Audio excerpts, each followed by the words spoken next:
Hello and welcome to the Information School and to the University of Washington. I'm Marika Seafor and I'm an assistant professor here in the Information School, and I use she and her pronouns. And it's my real privilege to teach here in the informatics program and in the MLIS program, and to work with students in our PhD programs as well. And I'm going to tell you just a little bit about my research today, and I look forward to the opportunities to engage and to have further conversation with you during your time here. So I consider myself a feminist scholar in two areas, archival studies and in digital studies. And in particular, I investigate how individuals and communities who are marginalized, whether by race, by sexuality, by gender, or by HIV status, how they are represented in archives and in digital cultures, and how they document and represent themselves in both archives and digital cultures, and how they use digital technologies to do that. And in particular, I'm interested in concerns around how archives and digital technologies are shaping identity, experiences, and how they figure into social movements.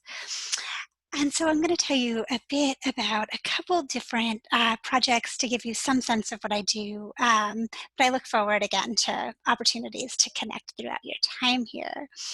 So my book project, Viral Cultures, looks at the ways in which three archives in New York City during the 1980s and early 1990s uh, documented AIDS activism.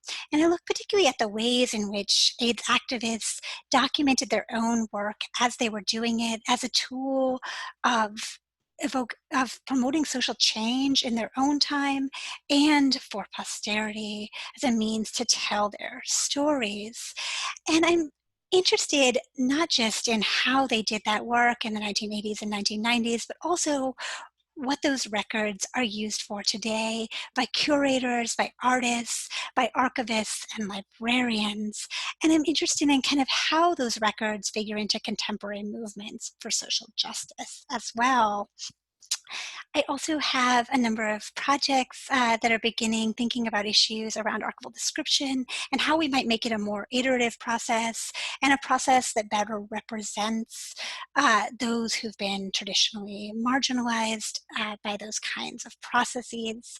I'm also fortunate enough to be involved in a number of collaborations with my colleagues and students here at the Information School, including with Ricardo Gomez, and a number of our students, where we're looking at immigration data flows between law enforcement agencies and immigration enforcement agencies, and thinking about the impacts of the ways, what kind of information flows between them and the impacts of that kind of information, and thinking about how we might mobilize that knowledge for human rights work here in Washington State. And I'm involved in a number of projects too, with my colleague Anna Lauren Hoffman, thinking about what feminist approaches to data might look like and how those might reframe our thinking in important ways. I look forward again to further opportunities to connect.